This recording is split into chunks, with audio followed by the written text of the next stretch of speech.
So I want to start by telling you guys about a moment that happened 3 years ago when I broke my grandmother's heart. My grandmother is 95 years old. She was born and grew up in the Soviet Union. She was a school teacher there. And actually, I was born in the Soviet Union. Everyone in my family was. I'm generation zero immigrant in the United States. And my grandmother had very, very high hopes for all of her grandchildren. And I'm the youngest of four siblings. And it seemed like everyone was really ready to step up to the plate and to fulfill her idea of the American dream for us. My oldest sister, an MD, PhD, she's a neonatologist. She runs a lab. I mean, saving lives, saving babies. Woo! I mean, got those degrees out of the way. My other sister, veterinarian, saving animals. Wonderful. My brother, engineer at Spotify, figuring out how you listen to music and how to improve your experience one day at a time.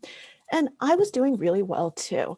I had a great education. I got a PhD in psychology and I was working at the New Yorker, and my grandmother was incredibly proud. Until one day, 3 years ago, when I came home to Boston and informed her that I was going to be a poker player. And I was really, really excited about this. I had been trying to figure out what my next book was going to be for a very long time, and it had all finally come together. I wanted to write about chance and the role that chance plays in our lives and how we can learn to tell the difference about the things we control and the things we can't control. And I'd come across game theory as I was reading about all of these different elements, and specifically the father of game theory, John von Neumann. And I learned that he was a poker player, that game theory came out of poker, and that John von Neumann, one of the geniuses of the 20th century, not just the father of game theory, but the father of the computer, of the hydrogen bomb, he believed that poker was the perfect game to explore strategic decision making in life. That if you could solve poker, you'd basically have the answer to everything. You'd be able to figure out how to evaluate risk, how to make decisions in complicated situations where you didn't have all of the information, where there was risk, where there was uncertainty. And these were all big questions that I'd been studying for a long time. And this seemed absolutely perfect. So I was really excited. And I had made this big decision that I was going to leave the New Yorker and embark on a journey to learn the game of poker so that I could write about it and use poker to explore strategic decision making in life. My grandmother, Baba Anya, was not impressed. She looked at me, her face fell. I've never seen it like that.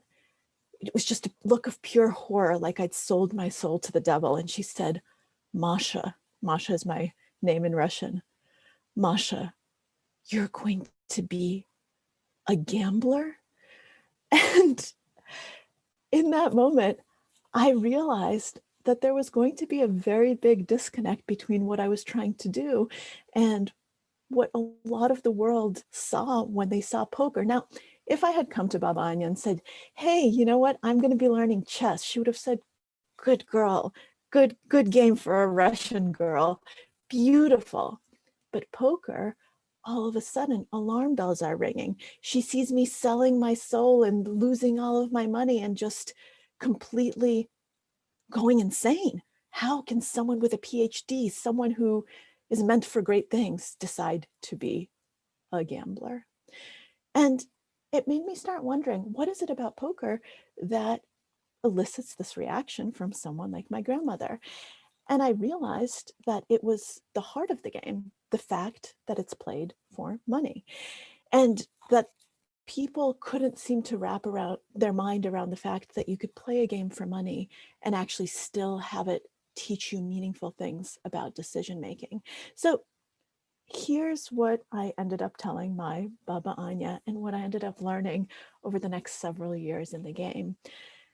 The fact that there's betting in poker, the fact that you are playing for money, that actually makes it the most powerful teaching tool for teaching statistics, teaching probabilities, teaching how to make decisions in high stakes environment under pressure that I've ever encountered, a much better tool than I've ever encountered in my years in the world of psychology.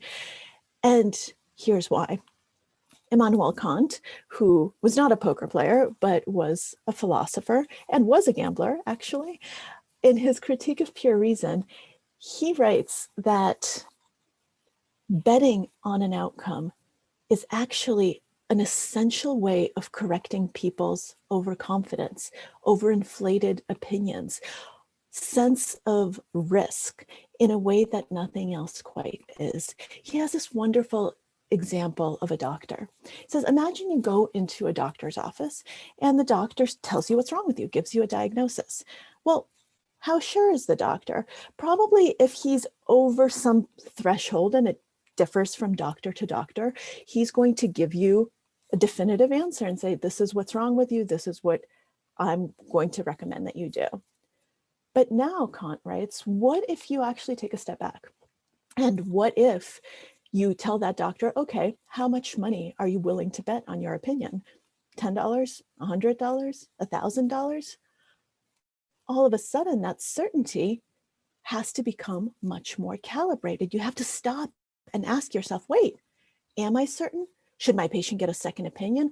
What should happen in this situation? As soon as you have skin in the game and actually have to put your money where your mouth is, all of a sudden, all of our armchair philosophers and armchair theorists and experts in epidemiology and in politics and in all of these things have to take a step back and say, okay, how sure am I really? In poker, you're not only constantly calibrating risks, but you're betting on your certainty that your calibration is correct. And so you're forced to think through it. You're forced to think through your reasoning and to think, why do I think this? How sure am I? And how much am I willing to bet on that certainty? And Kant keeps ratcheting up the stakes. He says, would you bet $1,000 on this opinion, 10,000, a million? Would you bet your life? He has a quote that really resonated with me right now. If we imagine to ourselves that we have to stake the happiness of our whole life on the truth of any proposition, our judgment drops its air of triumph, we take the alarm, and discover the actual strength of our belief. Right now, as we're dealing with COVID, as we're living in this unprecedented in anyone's memory pandemic, I think that's such an important thing to remember. And I think that poker has actually made me much better at figuring out those risk reward calculus, those equations that would otherwise be outside of kind of the realm of the human mind to grasp. Because one thing I've learned from psychology is how bad we are at doing that, how bad we are at understanding probabilities, at evaluating risks, because we don't understand numbers when they're just given to us. 5%, 10%, what does that even mean? Instead, we go based on our experience. Has this ever happened to me? Do I know someone to whom this has happened? And there's a huge disconnect there. We end up making really bad decisions because we don't understand that 1% is actually a huge risk. We don't understand what exponential growth is. We don't understand any of those scenarios unless we are poker players. So poker has given me one of the single most important tools to living life right now, dealing with the uncertainty that we're dealing with right now, because every single day, here's what you have to do at the poker table. You have to make a decision based on what you know and what you know you don't know, because poker is, like life, a game of incomplete information.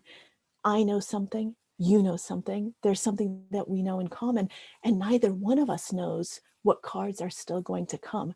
And despite that, despite the uncertainty, we have to make a decision. We have to act, and we have to act decisively and bet on it. And that makes us make much better, more nuanced decisions as we're evaluating risk. So I actually haven't seen my grandmother since last February. when she turned 95 years old. I went to see her, and then I went on a trip where I was actually traveling to a number of conferences, and it was going to culminate with a poker tournament in Los Angeles. So at the end of February, I found myself in New Orleans, about to get on a flight to California to play in this huge poker tournament. And right about then, the news of COVID started coming to the United States and the news of the first cases in Los Angeles. And I looked at it, and I looked at the numbers, and I looked at how the numbers were looking the week before. I looked at the numbers from around the world. I canceled my flight. I went back to New York, and I did not basically leave my apartment for the next however many months. And I don't think that that's a decision calculus that I would have been able to make earlier. I wouldn't have understood the implications because the numbers were so low and the risks seemed so low. And yet, because I'd spent several years already immersed in the world of poker, I was able to do that. I was able to come home, and I was able to, I think, prevent multiple family members from getting sick. And I was actually very surprised, not surprised, but very impressed to see that out of everyone I knew, the people who understood what was happening first weren't the psychologists, weren't the people with PhDs in decision making and statistics. They were the poker players. They were the people who lived risk, who bet on risk, who understood risk viscerally and knew how to make those calculations. So I hope that the next time I get to see my Baba Anya, she will give me a big hug and tell me that I haven't sold my soul to the devil after all, and that she's proud of what I have accomplished and of the type of decision maker that I've been able to grow into through my journey in the world of poker. Thank you all so much for listening.